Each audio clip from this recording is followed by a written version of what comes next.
Hello, learners. How are you? I hope you all are good. I'm Rachita, welcoming you on your YouTube channel Plin to Success. As you know, we have completed the chapter's explanation, the best Christmas present in the world. So, today we are going to discuss the solution of this chapter. So, before I start the explanation of this chapter, I have a request to you. If you like the video, then please do like the video and subscribe the channel. If you like more or you have any feedback, then please comment down below. Okay, so let's start the chapter.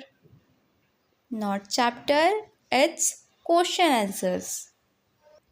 So here's our first question. Comprehension में है. पहला हमारा क्या है? What did the author find in the junk shop?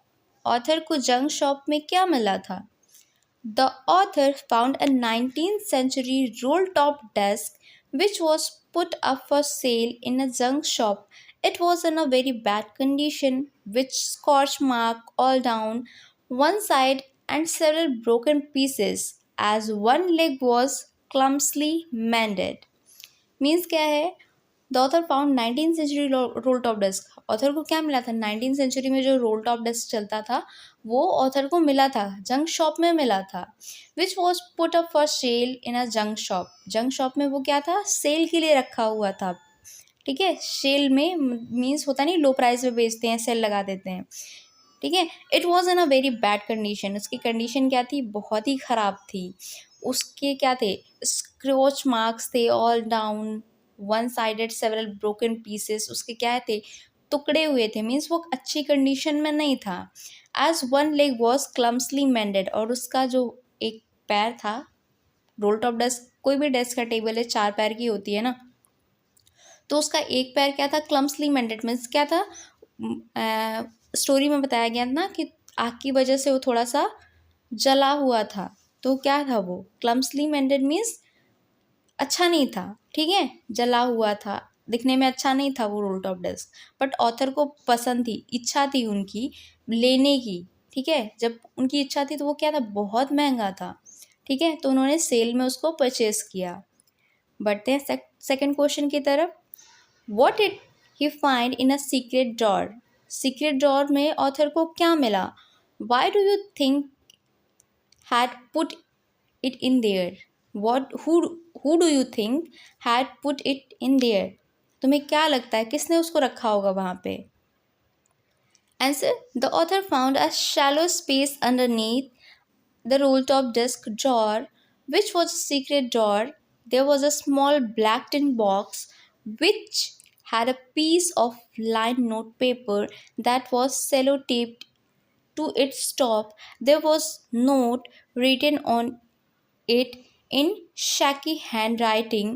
Jim's last letter received January 25, 1915, to be buried with me when the time comes. अब जब वो author जो थे वो रोल टॉप डेस्क को सही करने के लिए, उसको अच्छे से मेंड करने के लिए खोल रहे थे, तो उन्हें क्या मिला? जो रोल टॉप डेस्क है उसकी जो एक कबर्ड होता है ना, उसके अंदर उनको एक क्या मिला? एक ड्रॉर मिला. ठीक है, अंदर स्पेस था, सीक्रेट ड्रॉर था. There was a small tin box. और उस सीक्रेट ड्रॉर में क्या था? एक छोटा सा टिन बॉक्स था जो कि ब्लैक कलर का था. With had a piece of line note paper. और उसमें क्या था? उस टिन बॉक्स को जब ऑथर ने खोला तो उस टिन बॉक्स के अंदर क्या था? एक नोट पेपर था. मीन्स एक लेटर था, लाइन. ठीक है, that was a sellotape और टू इट्स टॉप. और उसके टॉप पे क्या लगा हुआ था? सेलो टेप लगा हुआ था. There was a note written on it shaky handwriting. There was a note means क्या था? जैसे लेटर था, लेटर में क्या था? लिखा हुआ था ना. शेकी हैंड राइटिंग मीन्स जैसे होता नहीं कि कभी हमारे हाथ कप कपाते रहते हैं ना, तो वैसे हैंड राइटिंग में लिखा हुआ था. Jim's last letter. ये क्या था? जिम का लास्ट लेटर था, जो कब रिसीव हुआ था? जनवरी 25, 1915 में रिसीव हुआ था. और उसमें क्या लिखा था? कि to be buried with me when the time comes. और मेरे साथ ही इसको दफना दिया जाए. जब मेरा अंत हो तो मेरे साथ ही इस लेटर को भी दफना दिया जाए. It seems the letter was put inside the box by Mrs. Jim Macpherson with her full name and address written to the envelope. It seems मतलब ऐसा लगता था कि ये जो लेटर है उसको रखा किसने है, मिसेस जिम मैकपर्सन ने रखा है। क्यों? क्योंकि जिम मैकपर्सन ने तो सेंड किया है अपनी वाइफ के लिए, है ना। तो उसको रोल टॉप डेस्क में पढ़ करके, ठीक है, लेटर रिसीव हुआ। अब उस लेटर को पढ़ करके मिसेस जिम मैकपर्सन ने उसको रखा है with a full name and address written to the envelope. मतलब जैसे का आया था लेटर वैसे का वैसा उसको रख दिया था जब एनवेलप के साथ में, जिसमें उनका फुल नेम एड्रेस सब कुछ दिया हुआ था। अब देखते हैं हमारा कॉम्प्रहेंजन सेकंड, उसमें क्या कह रहा है ऑथर। फर्स्ट क्वेश्चन है हमारा कॉम्प्रहेंजन सेकंड में, who had written the letter to whom and when. जो लेटर लिखा गया था उसको किसने लिखा था और हुम किसके लिए लिखा था और कब लिखा था। आंसर क्या है, captain Jim McPherson of the British army who was fighting a war against the Germans had written the letter to his wife Connie on 26 December 1914। Captain Jim McPherson ने लिखा था लेटर को, ठीक है। जिम मैकपर्सन कहाँ थे, British army के soldier थे। वो किसके अगेंस्ट लड़ रहे थे, जर्मन्स के अगेंस्ट लड़ रहे थे। और चैप्टर में जर्मन आर्मी को क्या कहा गया है, फ्रिट्स बोला गया है, right. Had written the letter to his wife Connie, किसको लिखा है, टू हुम, अब हिज वाइफ कोनी को। When the letter was written on 26 December 1914 को, कब लिखा गया है, 26 दिसंबर 1914 को, ठीक है। Moving to our second question, why was the letter written, what was the wonderful thing that had happened. ये लेटर क्यों लिखा गया था, क्या वंडरफुल मीन्स क्या ऐसा हुआ था जिसकी वजह से जिम मैकपर्सन ने कहा मुझे ये लेटर लिखना ही है, लिखना ही पड़ा।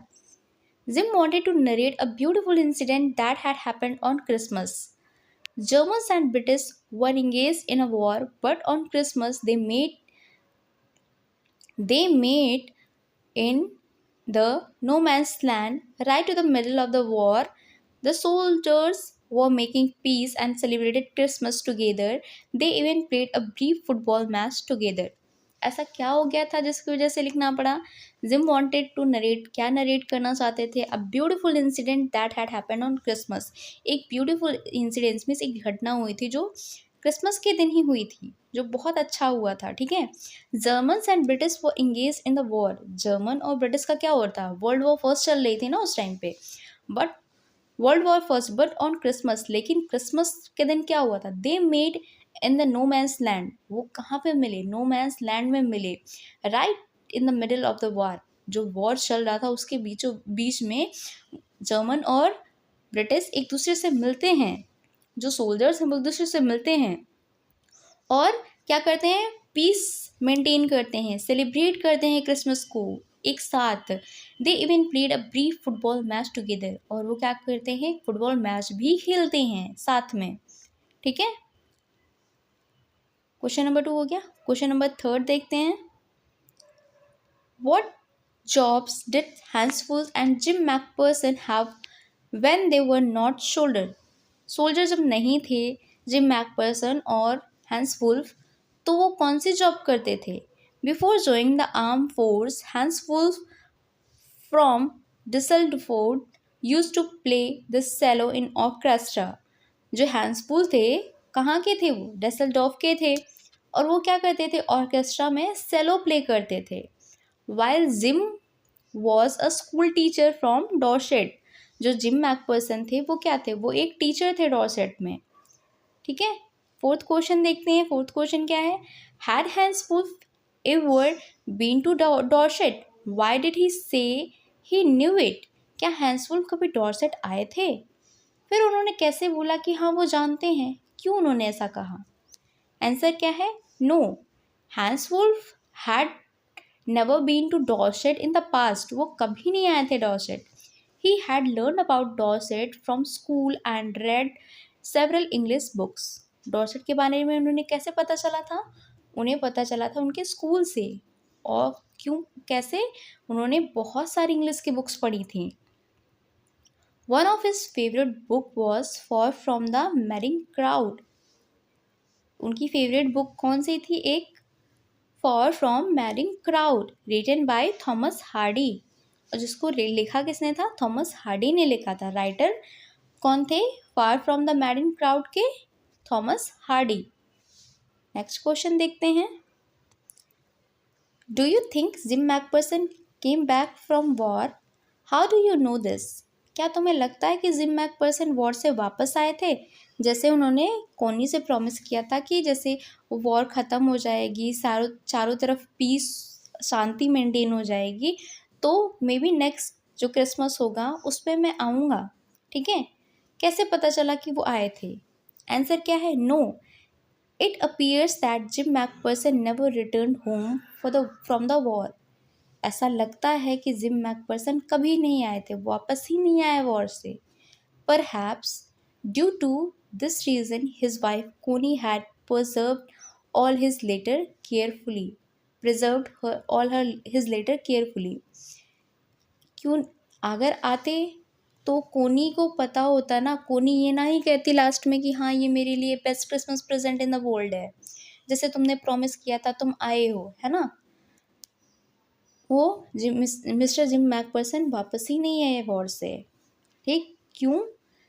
इसी वजह से जो कोनी थी, उनके सारे लेटर्स जो उन्होंने सेंड किए थे वहाँ से, उनको बहुत अच्छे से केयरफुली रखा था उन्होंने, सावधानी से। ठीक है, अब कॉम्प्रिहेंशन थर्ड है बुक में, जिसका फर्स्ट क्वेश्चन है why did the author go to Bridport? Author Bridport क्यों गया था? आंसर है the author went to Bridport to meet Connie Macpherson. Author Bridport गया थे कोनी मैकपर्सन से मिलने and deliver the letter which had her address. और जिस लेटर पे उनका एड्रेस लिखा हुआ था कोनी मैकपर्सन का, उस लेटर को उन तक पहुंचाने के लिए गए थे। Mrs Jim McPherson 12 Cooper Beeches Bridport and Dorset. उस लेटर का एड्रेस क्या था? Mrs Jim McPherson 12 Cooper Beeches Bridport and Dorset. He wanted to deliver the letter to her written by her husband. ये लेटर उनको deliver करना चाहते थे क्योंकि रोल टॉप डिस्क में उनको ये लेटर मिला था। ठीक है, जो कि कोनी मैकपर्सन के हस्बैंड मिस्टर जिम मैकपर्सन ने लिखा था। Which the author had mistakenly opened and read the content of। जो कि राइटर ने उस लेटर को पढ़ा, मिस्टेकनली पढ़ा, मीन्स उन्होंने, वो क्यूरियस हो गए थे ना कि इस बॉक्स में क्या है, देखता हूँ मैं। ठीक है, इसकी वजह से ना चाहते हुए उन्होंने खोला और उस लेटर को पढ़ा था। फिर उन्होंने सोचा कि मुझे क्या करना है, मुझे इस लेटर को जिसका है उन तक पहुंचाना है इसको। ठीक है, क्वेश्चन नंबर 2 क्या है? How old was Mrs McPherson now, where was C?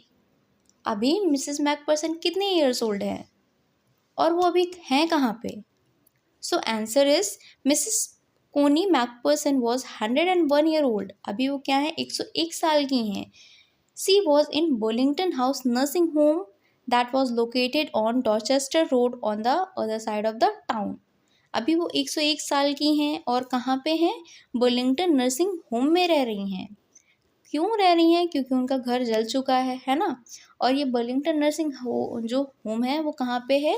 City के जो टाउन है, टाउन के दूसरे साइड में है। लोकेशन कहाँ पे है? डॉर्चेस्टर रोड पे है।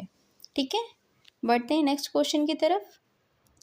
अगेन हमारा फोर्थ कॉम्प्रिहेंशन आया है। इसमें फर्स्ट क्वेश्चन है who did Connie's McPherson think her visitor was? Connie McPherson ने किसको सोचा कि ये विजिटर कौन है? Connie McPherson thought that the visitor carrying the letter was her husband, Jim McPherson. कोनी ने क्या सोचा? कोनी ने सोचा कि ये मेरे जिम है, मेरे हस्बैंड है ना, जिसके हाथ में ये लेटर है और वो लेटर लेकर के मेरे पास आए हैं, जैसे उन्होंने प्रॉमिस किया था कि मैं क्रिसमस पे आऊँगा तुमसे मिलने के लिए, है ना, मैं नेक्स्ट क्रिसमस आऊँगा। तभी तो उन्होंने कहा ना, कोनी ने कहा कि ये the best Christmas present in the world है। Right, moving to our next question. Which sentence in the text shows that the visitor did not try to hide his identity?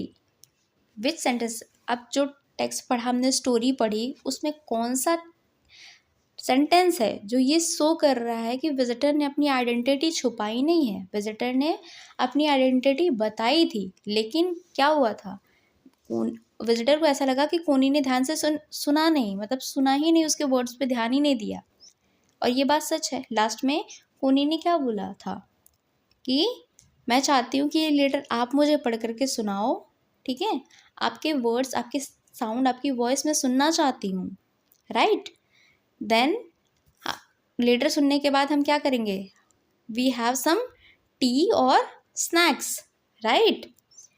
Then the answer is the sentence which shows that the visitor did not try to hide his identity is, I explained about the desk, about how I found it, but I don't think she was listening. अब ये line ditto तुम्हारे chapter में दी हुई है, ठीक है। I explain about the rule, मतलब मैंने एक्सप्लेन किया, राइटर कह रहे हैं कोनी से कि मैंने एक्सप्लेन किया कि रूल टॉप डेस्क जो है वो कैसे मैंने पाया, कहाँ मुझे मिला, ठीक है, उसमें लेटर कैसे मिला, लेकिन I don't think she was listening, मुझे नहीं लगता कि वो मुझे सुन रही हैं। From this sentence we understand that although the author tries his best to explain how he found the letter in the roll top desk, इस सेंटेंस से हमें पता चलता है कि ऑथर ने कैसे ट्राई किया एक्सप्लेन करने का, बताने का कि मुझे रोल टॉप डेस्क में ये लेटर कैसे मिला। Mrs McPherson didn't pay attention to his words, Mrs McPherson ने उनके वर्ड्स को, जो ऑथर कह रहे थे उनके वर्ड्स को ध्यान ही नहीं दिया। रैदर इसके बजाय उन्होंने क्या किया, she stroke the letter tenderly with her finger tips, उसके बजाय वो क्या कर रही थी, जो लेटर था उसको अपने फिंगर टिप्स से प्यार से उसको क्या कर रही थी, फील कर रही थी, सहला रही थी, ठीक है। अब इसके बाद क्या है, हमारा एक्सरसाइज जो है उसके क्वेश्चन आंसर हैं, ठीक है, करते हैं एक्सरसाइज अपनी। The very first question is, for how long do you think Connie had kept Jim's letter, give reason for your answer. आपको क्या लगता है कि कोनी ने कितने लंबे समय तक जिम का लेटर अपने पास रखा था, गिव रीजन, रीजन देना है फॉर योर आंसर, अपने आंसर के लिए।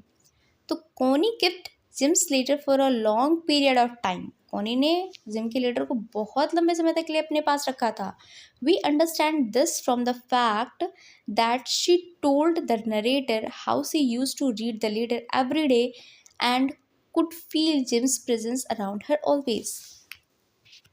किससे पता चलता है कि कोनी राइटर से कहती है, नरेटर से कहती है कि वो हर दिन इस लेटर को पढ़ती थी और फील करती थी कि जिम है, ठीक है, अराउंड हर ऑलवेज, मेरे पास जिम क्या है, मेरे आसपास ही है जिम, ठीक है।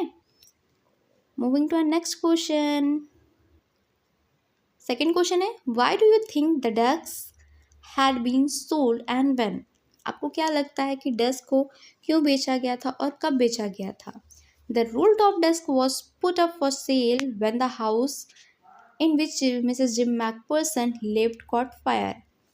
जब घर को आग पकड़ ली, ठीक है, जल गया सब कुछ, तो रोल टॉप डेस्क भी उसमें से क्या था, ऑथर को कैसे मिला था, कंडीशन अच्छी नहीं थी, जला हुआ ही मिला था, ठीक है। जैसे जल गया तो उसको क्या किया, अब यूज़ में तो था नहीं, उसको सेल कर दिया। And she was taken to the Burlington house nursing home, और मिसेस मैकपर्सन को बर्लिंगटन हाउस नर्सिंग होम में शिफ्ट कर दिया गया। Most of the thing got burnt and were put up for sale thereafter. उसमें से जो चीज़ें जल गई थी, बहुत सारी चीज़ें जल गई होंगी, उनको क्या किया, उसके बाद सेल के लिए रख दिया गया, मतलब सेल बेचने के लिए उनको भेज दिया गया, रख दिया गया। Question third, why do Jim and Hans Wolf think that games or sports are good ways to resolve conflict? Do you agree? Gym और हैंस वुल्फ क्यों सोच रहे थे कि गेम्स और जो है स्पोर्ट्स, ये क्या है, किसी भी कॉन्फ्लिक्ट, किसी भी वॉर को रिजॉल्व करने का बेस्ट तरीका है। क्या आप इससे एग्री करते हो? एग्री करते हो तो आंसर देना है, ठीक है। आंसर क्या है, Jim and Hans Wolf thought that games और sports were good ways for resolving conflicts because nobody lays down their lives in matches. Gym और हैंसवुल्फ ने बात कर रहे थे, तो उन्होंने बात क्या की थी कि जो स्पोर्ट्स है, मैच है, फुटबॉल मैच है, क्रिकेट है, स्पोर्ट्स है, ये बेस्ट वे है रिजॉल्व करने का कॉन्फ्लिक्ट को, वॉर को। क्यों? क्योंकि इससे किसी की लाइफ जो है, मैच जैसे मैचेस होते हैं उसमें किसी की लाइफ नहीं जाती है ना। Neither do children become often, कोई भी जो बच्चा है, जो चिल्ड्रन है, वो ऑफन्स नहीं होता, ऑफनेज में नहीं जाता, ऑफन नहीं होता, मीन्स अनाथ नहीं होता। No do wives become widow of martyred soldiers, किसी की जो वाइफ है, जो सोल्जर है, जो शहीद हो गए हैं, उनकी किसी की वाइफ विधवा नहीं होती हैं। Both Jim and Hans thought that the war only leads to death, conflicts and devastation, whereas playing matches is a good way to end the conflicts. Jim and Hans दोनों क्या सोचते थे, वॉर क्या है, लीड करती है सिर्फ इसमें किसकी, होता क्या है, सोल्जर्स की जान जाती है, उनके बच्चे ऑफनेज होते हैं, उनकी वाइफ से क्या होती है, विडो होती हैं, डेथ होती है, कॉन्फ्लिक्ट होता है, इसमें डिवास्टेशन होता है। Whereas playing matches is good way to end the conflicts, किसी भी वॉर को, कॉन्फ्लिक्ट्स को एंड करने का सबसे बेस्ट जो वे लगा इन लोगों को, वो क्या लगा, स्पोर्ट्स लगा, मैच लगा। ठीक है, कि through the match we can decide कि कौन सी कंट्री जीतती है। अगर जो मैच जीत जाता है वही कंट्री विनर हो जाएगी। तो इससे क्या होगा कि ना तो सोल्जर्स की लाइफ को सेक्रीफाइस करना पड़ेगा, है ना, खुद, और ना ही उनके बच्चे, उनकी फैमिली को, उनके लव्ड वंस का लॉस होगा। ठीक है, yes I agree with Jim and Hans that playing friendly matches in is definitely an ideal way to resolve conflicts between two enemies countries without any loss of life and property. हाँ, हम agree करते हैं, really everyone will agree with this. ठीक है, हाँ हम agree करते हैं। Jim and Hans playing friendly matches, वो फ्रेंडली मैचेस को जो बोल रहे थे कि इस तरीके से कॉन्फ्लिक्ट को, वॉर को एंड किया जा सकता है। ठीक है, आइडियल वे है ये रिजॉल्व करने का conflict between two enemies country without any loss of life and property, बिना किसी ह्यूमन की लाइफ को सेक्रीफाइस किए, बिना किसी प्रॉपर्टी को इधर उधर किए, ये बेस्ट वे है रिजॉल्व करने का। Right, moving to our next question. हाँ, ये कहीं ना कहीं जो ये है, ये वैसे रियल लाइफ में भी होना चाहिए, है ना। Moving to our question number 5, mention the various ways in which the British and German soldiers become friends and find things common at the Christmas. Mention करना है various ways which the British and German soldiers become friends. कैसे जो British और German soldiers के बीच में war हो रहा था, वो कैसे फ्रेंड्स बने। ठीक है, क्रिसमस के दिन। Find things common eight Christmas, find करना है कॉमन थिंग्स को। ठीक है, आंसर क्या है, both the British and the German soldier were enemies at war and belong to different camps. British और जो जर्मन्स थे क्या थे, एनिमीज थे ना, एक दूसरे कंट्री के थे, ब्रिटिश के थे, एक जर्मन के थे। However, at the end of the day, both enemies comprised human beings who had similar feeling of love and compassion for their respective families and all those who were fighting the war.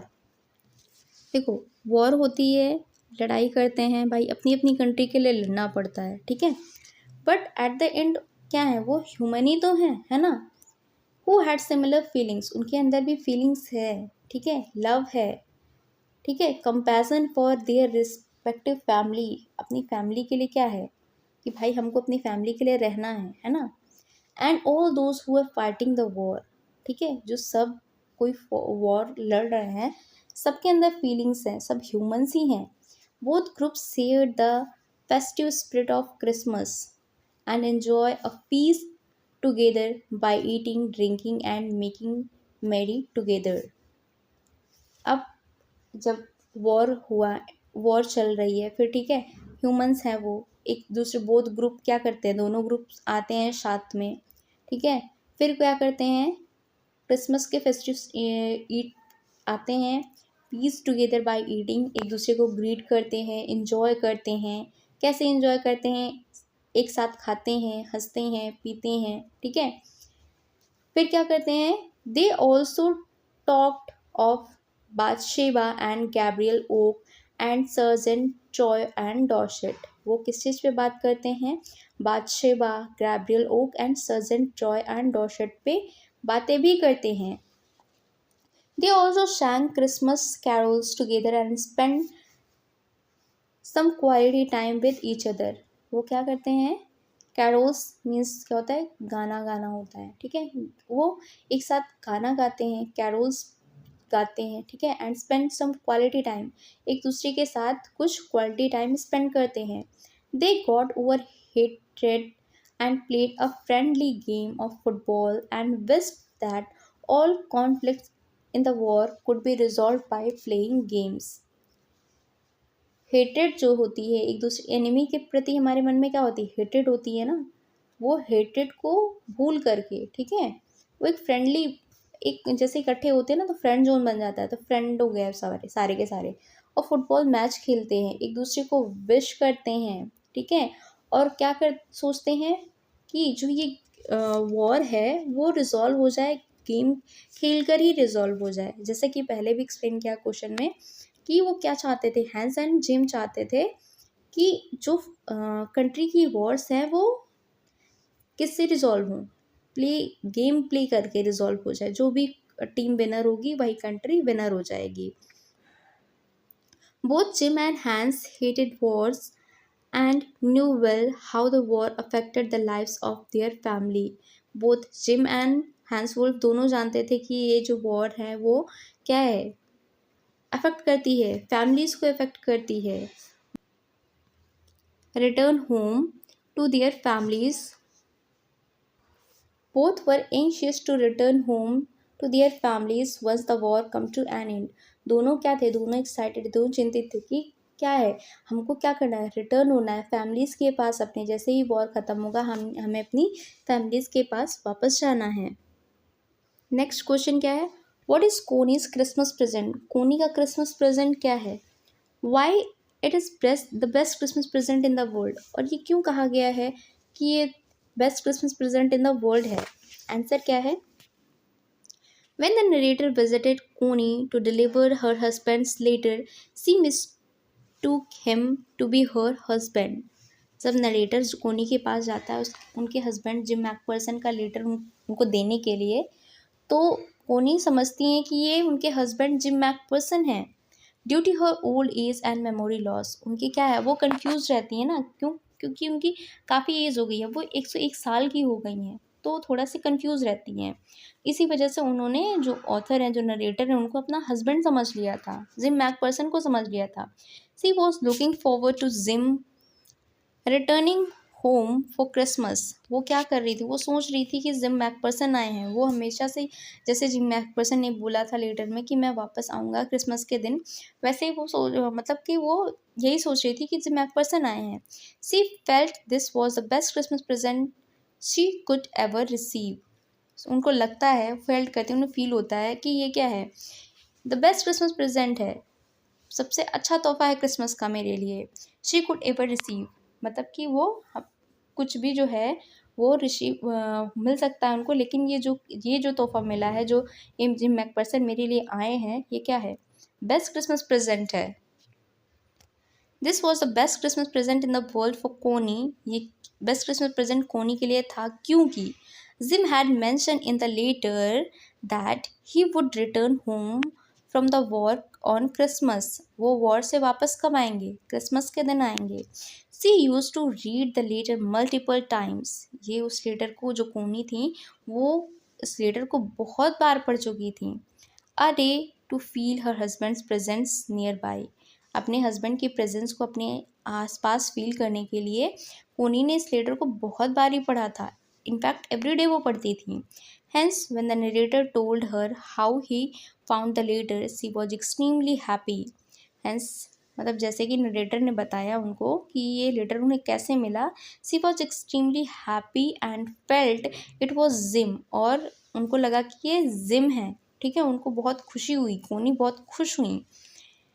Who had come to visit her after a long time. उन्हें लगा कि मेरे husband Jim McPherson है जो बहुत लंबे समय के बाद मेरे पास वापस आ गए हैं मुझसे मिलने के लिए। तो ये एक्सरसाइज कंप्लीट होती है, ठीक है। पहले हमने कॉम्प्रहेंशन किया, देन एक्सरसाइज किया। अगर वीडियो पसंद आया होगा तो प्लीज़ लाइक करना, सब्सक्राइब करना, बेल आइकन को हिट कर देना, जिससे जो भी न्यू वीडियोस आएँ वो आपको सबसे पहले मिले, ठीक है। और कोई भी फीडबैक होगा तो उसको कमेंट में ज़रूर मेंशन करना।